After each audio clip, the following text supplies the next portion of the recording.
In Red Haven, Texas, the sheriff wasn't just the law, she was the legend.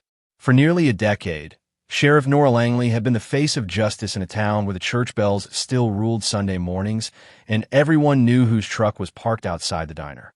She wore her badge not like a piece of metal, but like a promise. Fair, fearless, untouchable. Every morning, before sunrise, Nora drove her patrol truck through Main Street. The bakery's neon sign still flickered, the air thick with the scent of cinnamon and diesel.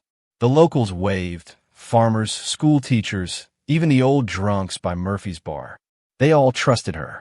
She'd cleaned up Red Haven when nobody else dared, breaking up drug rings, shutting down corrupt deputies, and restoring the pride of Forgotten County. To outsiders, she was the kind of woman that small-town America rarely produced anymore. Steadfast, disciplined, with sharp green eyes that seemed to see through lies. To those who knew her personally, she was softer at home. And home meant Ethan Ward. Ethan had arrived in Red Haven 5 years earlier, a quiet construction contractor who'd come to renovate the sheriff's station after a storm damaged the roof. He was polite, modest, and had the kind of calm that balanced Nora's intensity. Their romance bloomed quietly. No flashy proposal, no grand wedding. Just two people who seemed to fit perfectly in each other's silences. The townspeople adored them. Sheriff Langley and her builder husband. They'd say, as if the pairing itself was proof that good things still happened in Red Haven. Together, they were the portrait of stability. She enforced the law. He built homes. Both built trust. But in the stillness of their home off County Road 12, something began to crack beneath the surface of that perfection. It started subtly. Ethan's avoidance of intimacy, his long nights in the basement workshop, and his hesitance when Nora reached for him. At first, she brushed it off. Men had moods. Work got stressful. After all, Ethan had never been the talkative type. Yet Nora, a woman trained to notice every detail of human behavior, couldn't unsee the signs. The way he tensed when she touched him unexpectedly. The way he locked the bathroom door every time he showered. And one night, when she reached for him in bed, his body went rigid, as if contact itself frightened him. Still, love made excuses. Nora told herself it was the stress of running his new contracting business. She bought him new tools for his birthday, cooked his favorite chili, even planned a weekend getaway. He smiled, thanked her, but kept his distance. At the office, deputies joked about how Ethan's the quiet type, and she'd laugh along. But deep down, a voice whispered that something about her husband didn't add up. She tried to silence it with work, paperwork, patrols, late nights, but unease grew like rust on her mind. On a Tuesday afternoon, while reorganizing the medicine cabinet, she found a small prescription bottle tucked behind bandages. The label read, Estradiol 2 milligrams, a hormone, prescribed monthly. Nora stared at it for a long time, the hum of the bathroom light sounding suddenly deafening. She didn't understand at first. Then, confusion bled into dread. By the time Ethan came home that night, she was sitting on the porch, the bottle in her hand, her badge catching the dying light. He smiled when he saw her, but her face didn't move. The town's beloved sheriff had just stumbled upon a secret that would shatter everything she thought she knew about love, truth, and the man she called her husband. And from that night on, the lawkeeper began her descent into madness. The next few days felt like Nora was living inside someone else's life. The world still looked the same. The courthouse clock ticking over Main Street, the dusty patrol truck idling in the same parking spot, but something inside her had shifted. Every look Ethan gave her now carried weight. Every word he spoke felt rehearsed, careful. The bottle of estradiol had burned a hole in her mind. She told herself there had to be another explanation. Maybe it wasn't his. Maybe it was for a client, a friend, someone he was helping. But that excuse dissolved the moment she checked the pharmacy label. Ethan Ward, his name, his date of birth. Nora didn't confront him right away. Instead, she did what she'd been trained to do. She investigated. At night, after Ethan fell asleep, she'd sit in the dim blue glow of her laptop, cross-referencing medical codes, hormone treatments, and prescription types. She wasn't a doctor, but she understood patterns, and what she saw didn't make sense for any man she knew. The more she read, the more something cold settled in her chest. By day, she played the role of the loving wife. She packed lunches, kissed his cheek, and smiled through Sunday service. But in her mind, she was building a case, piece by piece. Ethan, on the other hand, seemed almost relieved by her calmness. He'd make small talk at dinner, ask about the department, tease her about the mayor's obsession with potholes. His laughter sounded real. His eyes, however, never quite met hers. One evening, while he was showering, Nora's curiosity finally broke through restraint. She went into his workshop. Dust floated in the slant of the setting sun, catching on wood shavings and the faint smell of turpentine. His tools were neatly arranged, drawers labeled with precision. But in the bottom cabinet, behind stacks of invoices, she found a locked tin box. Nora's pulse drummed in her ears. She used a small screwdriver to pry it open. Inside were documents, old photos, folded certificates, a hospital envelope from Los Angeles. Her throat tightened as she unfolded them. The name on the top form wasn't Ethan Ward. It was Emma Ward. Her hands trembled as she read the rest. Records from a gender-affirming clinic, letters from a therapist, and a discharge summary marked confidential. The timeline matched perfectly. The surgery, the name change, the move to Texas.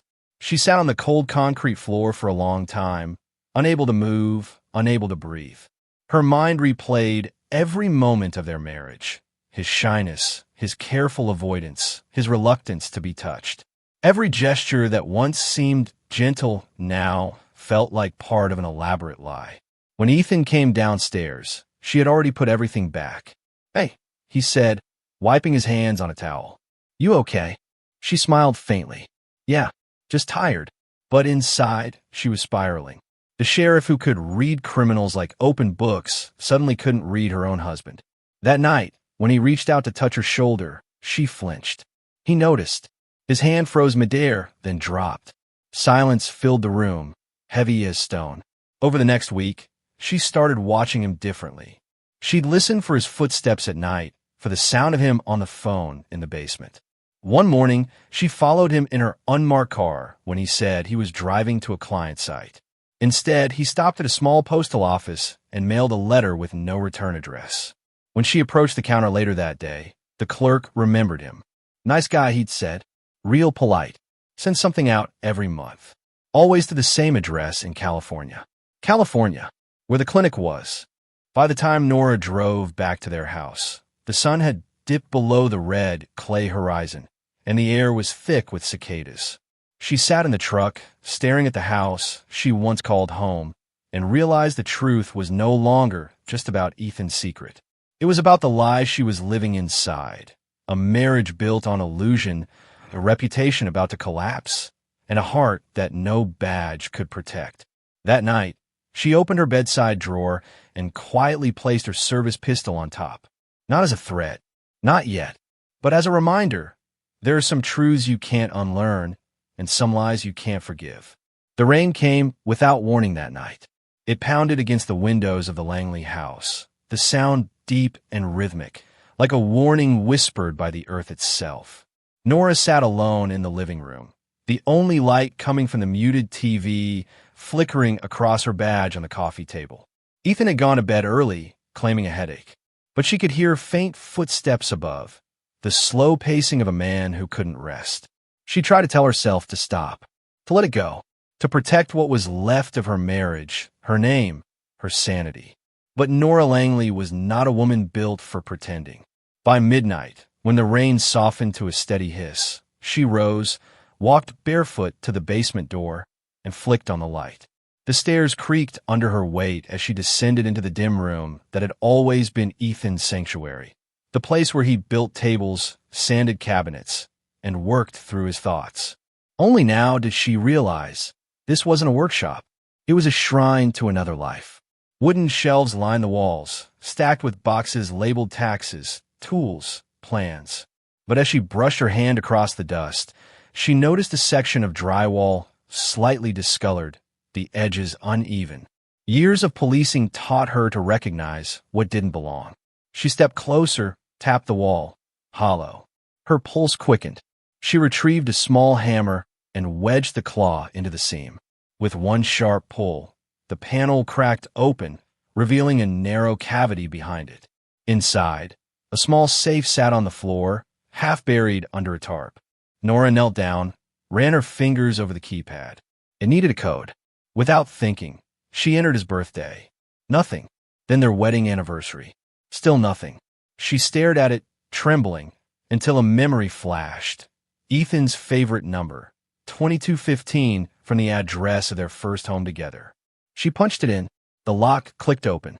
Inside the safe were 3 folders, a flash drive, and a worn photo album. She took them out carefully, her fingers shaking as she opened the first folder. It was a birth certificate. Emily Ward. Female. Born in Los Angeles. Next, a medical report. Gender confirmation surgery, 2012. The details were clinical, detached, yet each word hit like a knife. She flipped to the next folder, photos. A young woman standing on a beach, hair whipping in the wind, smiling.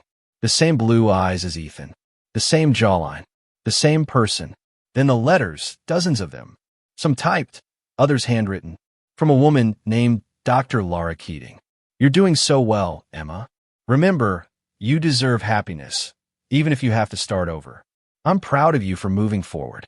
Don't be afraid to love again. Nora's breath hitched. Her husband hadn't just hidden a secret. He had buried an entire identity. The last item was the photo album.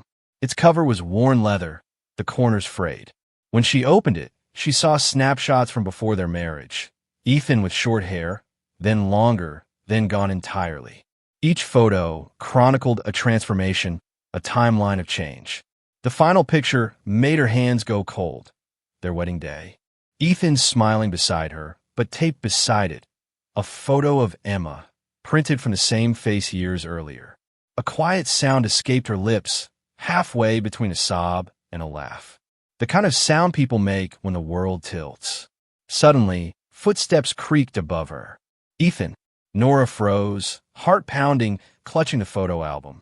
The basement light flickered as his shadow appeared at the top of the stairs. Nora. His voice was calm, sleepy. What are you doing down there? She turned slowly, holding the file to her chest. Her throat was dry, words caught behind the storm in her mind. Couldn't sleep, she whispered. He descended a few steps, his bare feet soft on the wood. His eyes darted to the open panel, to the folders spread across the floor. His face changed, first confusion, then realization, then fear. Nora, he started, but his voice cracked. I was going to tell you. Tell me what? Her voice trembled with restrained fury. That my husband doesn't exist? That you've been lying to me, to everyone for years. Rain hammered harder outside, a violent percussion to her rage. I didn't lie about loving you, he said quietly. That's the only thing that was ever real. But to Nora, love wasn't enough. Not after a lifetime of defending truth, enforcing honesty, living under a badge that demanded integrity. She stared at him like a stranger. When she finally spoke, her voice was low, dangerous. You built this life on a lie, Ethan. You built me on it. He didn't reply. He only looked at her, eyes wet, whispering, you wouldn't understand. And he was right. Because that night, standing in the basement of her own home, Sheriff Nora Langley stopped being a law enforcer and became a woman undone by deceit. The storm hadn't stopped. It was past 2 a.m., and lightning flashed across the red clay fields outside, slicing the darkness into sharp, momentary bursts. The Langley house stood still in the downpour, but inside, a war was brewing. Nora sat at the kitchen table, a half-empty glass of bourbon in front of her, the photo album open like a wound. The picture of Emma Ward smiled up at her, mocking her with the calm innocence of a life that no longer existed. Her service pistol rested beside the glass, its weight both comforting and terrifying. Upstairs, she could hear Ethan moving, soft footsteps, the sound of drawers closing, the shower running. He was pretending everything was fine. He didn't know the sheriff and her had already gathered the evidence, assembled the timeline, drawn the conclusion. Her husband had never truly existed. When he finally came downstairs, towel around his neck, wearing the same calm expression that once melted her anger after long days at work. Nora didn't look up. She traced her finger along the edge of the photograph instead. "Do you know what the hardest thing about being a cop is?" she asked softly. Ethan froze at the foot of the stairs. "Nora, please." "It's not the blood," she continued, her tone even, detached. "Not the calls in the middle of the night, not the bodies. It's the lies. The way people look you in the eye and swear they're telling the truth. And you want to believe them. You need to believe them. Because once you stop believing in people, you stop being human." She finally lifted her eyes. They were red, glistening, and full of something darker than rage. "And you made me stop believing." Ethan swallowed hard. "I didn't mean to lie to you. I thought I could start over. I thought if I could just be—" "Be what?" she snapped. "Someone else? Someone real?" The silence that followed was thick and unbearable. Outside, thunder rolled like distant artillery. Ethan took a cautious step closer. "Nora, I love you. That part was never a lie. I didn't tell you because I was afraid you'd see me differently." "I do see you differently," she whispered. "I see a stranger sleeping in my bed. I see the man I built my life around vanish into thin air." Her voice cracked, but her hand stayed steady. She closed the photo album with a soft thud and reached for her badge on the table. "Do you have any idea what this does to me? To my name? To the department?" Her tone turned sharp, commanding, the sheriff returning through the pain. "If this comes out, I'm finished.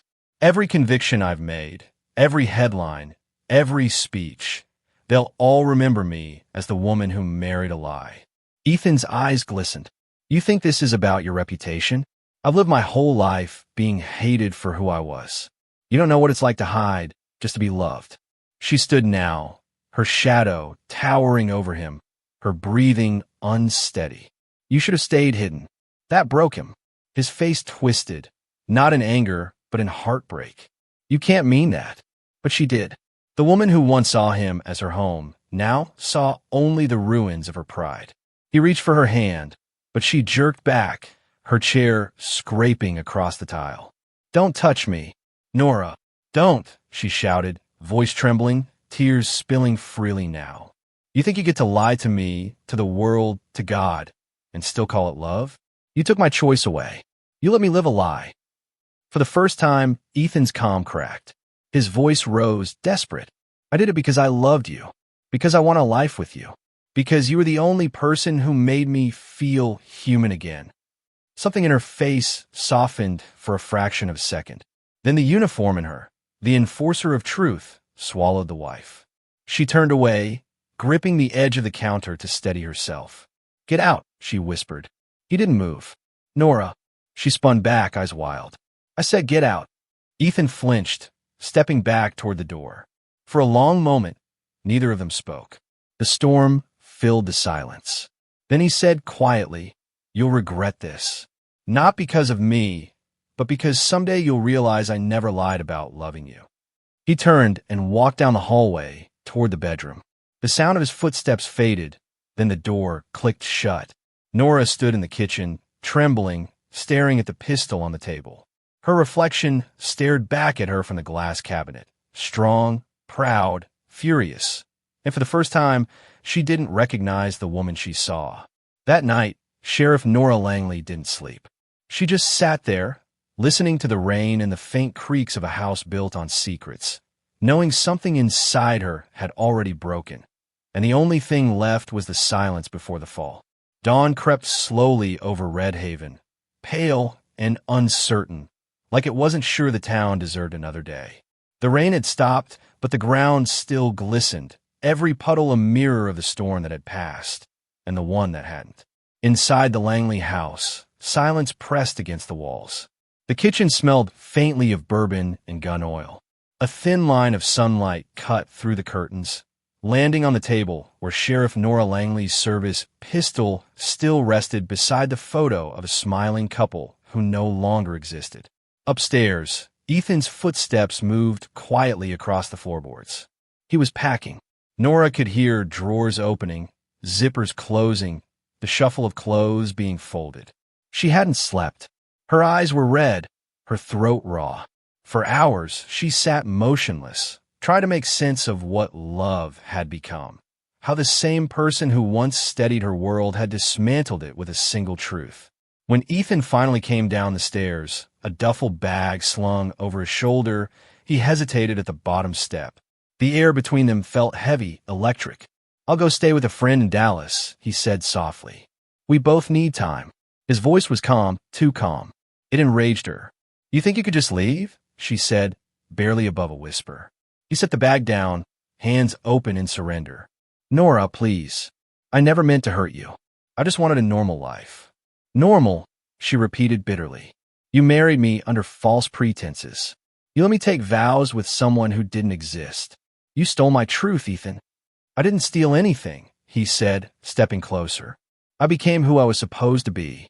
You, of all people, should understand what it means to fight for who you are." Her eyes flashed. "Don't you dare compare your lie to my life." He sighed, his voice breaking. "You can hate me if you want, but I never lied about loving you." The words hit her like a shot she didn't see coming.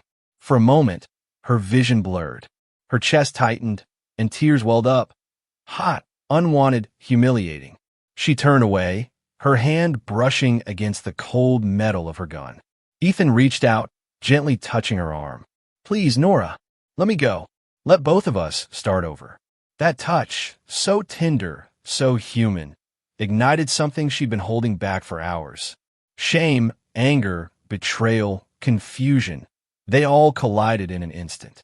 She jerked her arm away and spun toward him, voice cracking. "You think it's that simple? You ruined me. You made a fool out of me in front of this entire town." "Nora, listen." But she wasn't listening. The sheriff was gone. The woman who stood there now was just a wife drowning in humiliation. She reached for the gun, her hand trembling as she lifted it. Ethan froze, eyes wide, but he didn't run. "Nora," he said, his voice calm again, almost gentle. "You're not this person. You're better than this." Her finger twitched on the trigger. "No," she whispered, tears streaming down her face. "I'm not." The gun fired once, then again, and again. The sound echoed through the house, sharp and final, like the end of a prayer. Ethan fell backward, collapsing near the kitchen counter. His eyes stayed open, frozen in shock, as blood spread across the tile floor in slow, blooming circles. Nora stood there, deafened by the ringing in her ears, the gun still raised, smoke curling from the barrel. Her breathing came in sharp gasps. The room smelled of metal and rain and death. Minutes, or maybe hours, passed before she knelt beside him. She touched his hand, still warm. "You should have told me the truth," she whispered, her voice cracking. "I could have forgiven the truth." Outside, the first siren wailed faintly in the distance. A neighbor, maybe, who heard the shots. When Deputy Howard arrived 10 minutes later, he found the sheriff sitting on the floor in her robe, gun beside her, her badge clutched in her hand. Ethan's body lay a few feet away, eyes still open toward the ceiling. She didn't resist arrest. She didn't speak. The sheriff who had once sworn to uphold the law was now its prisoner. And as they led her away, the people of Red Haven stood in their doorways, whispering the unthinkable. The law just killed her own truth. The Red Haven Sheriff's Department had never felt so quiet. On the morning after the shooting, the office that once echoed with radio chatter and laughter now pulsed with whispers. Deputies who'd spent years idolizing Sheriff Nora Langley avoided eye contact as her name moved from their lips to their reports, to the evidence board, to the booking file, to the case log labeled simply, Langley, Nora, homicide. Detective Ray McMillan was the first to arrive at the Langley house that morning. He had served under Nora for 7 years and knew every inch of her character, the discipline, the compassion, the pride. But what he saw inside didn't fit any version of her he'd ever known. Ethan Ward's body lay on the tile, covered by a white sheet already stained dark red. The scene was methodical, precise, no sign of struggle, no overturned furniture, no defensive wounds. It wasn't a fight. It was an execution. McMillan knelt beside the evidence markers, 9mm casings, each gleaming like tiny accusations. He looked up as the coroner shook his head. Close range, 3 rounds. Center mass. Then quietly added, her service weapon. Outside, the early sun burned through the mist, illuminating a dozen patrol cars lined along the road. Red Haven had never seen this many lights for one crime, and certainly not for one committed by its own sheriff. By the time they brought Nora into custody, the entire county already knew. The once beloved sheriff, whose image adorned charity posters and newspaper covers, now sat in the same gray interrogation room where she'd questioned countless suspects. Her uniform was gone, replaced by a simple sweatshirt and jeans. Her hair hung loose, eyes hollow, face pale. She looked less like a criminal and more like someone who'd just watched her world burn. Detective McMillan entered quietly, setting the evidence file on the table. "Nora," he began softly, "I'm sorry it's come to this." She didn't look up. "No, you're not," she said flatly. "You're doing your job, like I did mine." He sighed, rubbing the back of his neck. "Tell me what happened." Her hands trembled slightly on the table. "He lied to me," she whispered. "For years. About everything. You think you know someone, Ray, but you don't. You can't." McMillan leaned forward. "You shot him 3 times. He was unarmed. No signs of a fight. Help me understand why." She met his eyes for the first time, and for a second he saw the old Nora, the one who once fought corruption, saved children from abusive homes, defended victims no one else believed. But this version of her was fractured. "Because truth is supposed to matter," she said quietly. "And when you live a lie that big, it destroys more than trust. It destroys everything it touches." McMillan exhaled. "So you became judge, jury, and executioner?" Her eyes glistened. "Maybe I did." He closed the file gently. "You know the DA's going to push for murder one. They'll call it premeditated. You had the gun ready. You waited for him." "I didn't plan it," she said, almost pleading. "I just broke." As word spread, Red Haven divided overnight. Half the town mourned her downfall, remembering the sheriff who kept their streets safe. The other half whispered about the scandal, the hormones, the fake identity, the betrayal. Church sermons turned her tragedy into a cautionary tale. Talk radio hosts debated her sanity. Reporters parked outside the jailhouse, hunting for any photo, any quote, any rumor. To the public, Nora Langley was no longer a protector. She was a symbol of hypocrisy, the woman who preached honesty and shot her husband for living his truth. In the evidence room, her badge sat on a small white cloth, tagged and numbered. The once polished metal looked dull under the fluorescent light. Next to it lay her service pistol, empty, sealed in plastic. McMillan stared at them for a long time. He'd seen cops fall before, corruption, greed, addiction, but this felt different. This wasn't evil. It was grief weaponized by shame. That night, in her holding cell, Nora sat on the narrow cot, staring at the concrete wall. Rain had begun again, light and persistent. She whispered to herself, not prayer, not confession, just words meant to fill the silence. "I spent my whole life enforcing the law," she murmured. "Turns out, I never understood mercy." And somewhere beyond those cold gray walls, the town she once protected was already writing her legacy. Not as a hero, not as a villain, but as the sheriff who couldn't live with the truth. By spring, the story of Sheriff Nora Langley had spread far beyond Red Haven. Cable news stations ran the footage on repeat. Her once proud face under courthouse lights, her wrists cuffed, her eyes blank. The headlines wrote themselves. The sheriff who shot her husband. A badge stained by secrets. Love, lies, and justice in Red Haven. For weeks, camera crews camped outside the courthouse. Reporters fought for sound bites. Preachers called it divine retribution. Activists framed it as hate. But inside the courtroom, under the cold gaze of the law, it wasn't a debate. It was a reckoning. The trial opened on a gray Monday morning. Rain fell again, as if the heavens had developed a habit of mourning every time her name was spoken. Nora sat at the defense table, flanked by attorney Clara Holbrook, a stoic woman with silver hair and a calm, deliberate voice. Across from them sat District Attorney Kenan Pierce, a man who'd once toasted Nora at banquets for unshakable service. Now, he called her a symbol of deceit. The jury, 7 men, 5 women, watched her closely, torn between pity and disgust. Pierce began his opening statement like a sermon. This case isn't about gender. It isn't about politics. It's about control. Nora Langley killed her husband not out of fear, but out of pride. A pride so fragile, she'd rather destroy a man than face the truth that her perfect life was built on a lie. He turned toward her, gesturing sharply. She was the law, the one who swore to protect. But when her own pride was threatened, she pulled the trigger, not to defend herself, but to defend her image. Holbrook rose next, her tone soft but firm.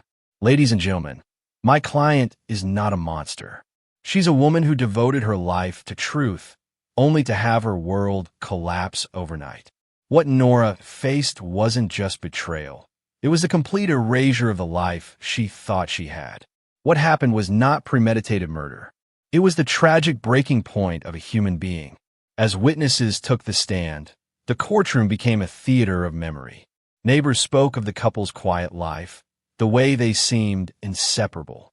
Deputies testified to Nora's integrity, her temper, her perfectionism. And then came the expert witnesses, psychologists describing acute dissociative trauma, explaining how betrayal can trigger violence in individuals with strong moral identities. But Pierce tore through it like a blade through paper. She wasn't delusional, he said. She was calculating. She confronted him. She armed herself, and she made a choice. Holbrook countered with quiet fury. Yes, she made a choice to love him despite the lie. And when that lie shattered her, she broke. It wasn't justice. It wasn't hatred. It was heartbreak, pure and fatal. On the 3rd week, the prosecution rested. Nora's turn came. She took the stand, dressed in gray, hands trembling. The courtroom fell silent. Pierce's voice was cold. Sheriff Langley, did your husband ever attack you? No. Did he threaten you? No. Then why did you shoot him? Her throat tightened. The microphone crackled with the weight of her silence.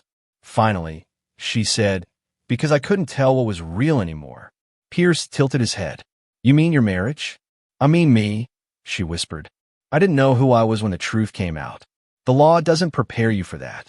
Holbrook tried to steady her, placing a hand on her arm, but Nora stared straight ahead, tears glistening. I spent my whole life catching liars.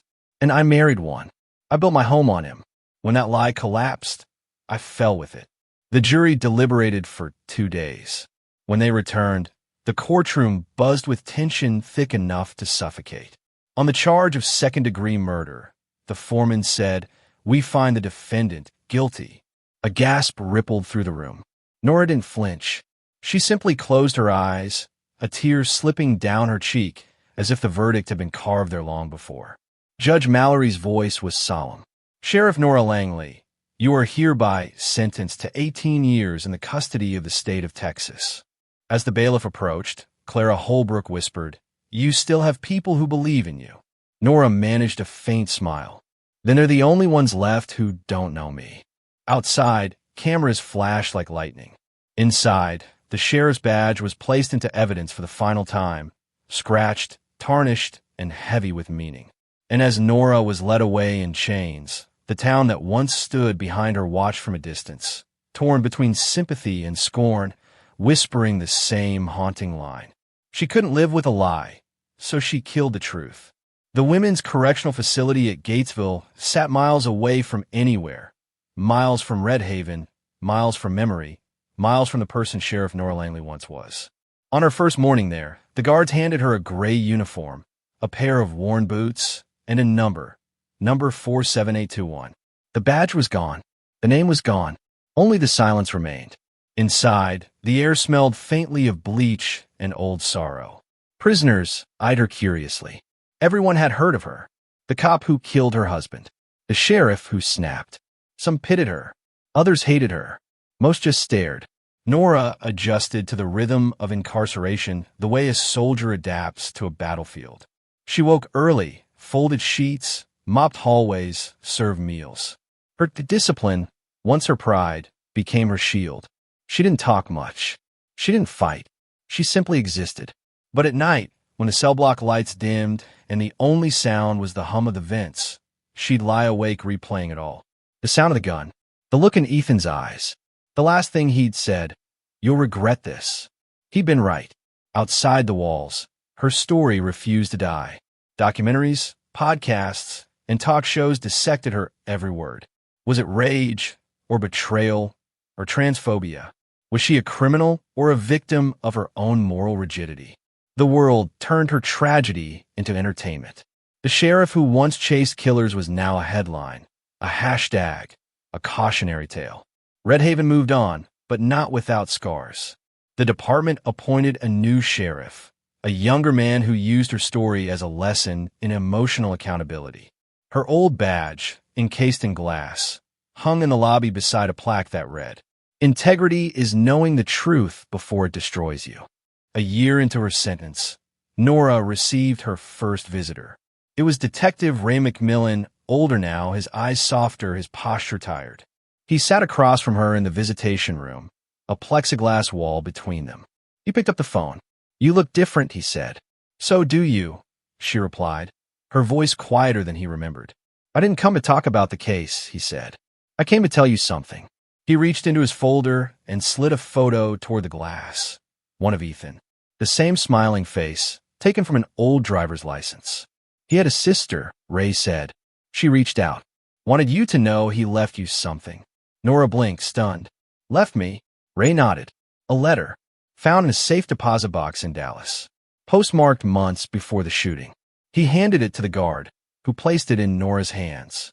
She stared at the envelope. Ethan's handwriting, neat and careful.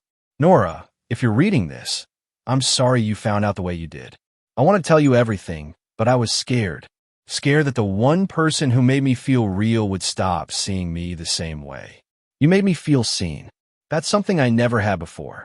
And even if you hate me, I'll still be grateful I got to love you for a while. I hope one day you can see me, not as the lie that hurt you, but as the truth I was trying to live." Ethan. Tears blurred the ink before she even finished. For the first time in months, her breath hitched, her body shaking not from anger but from grief.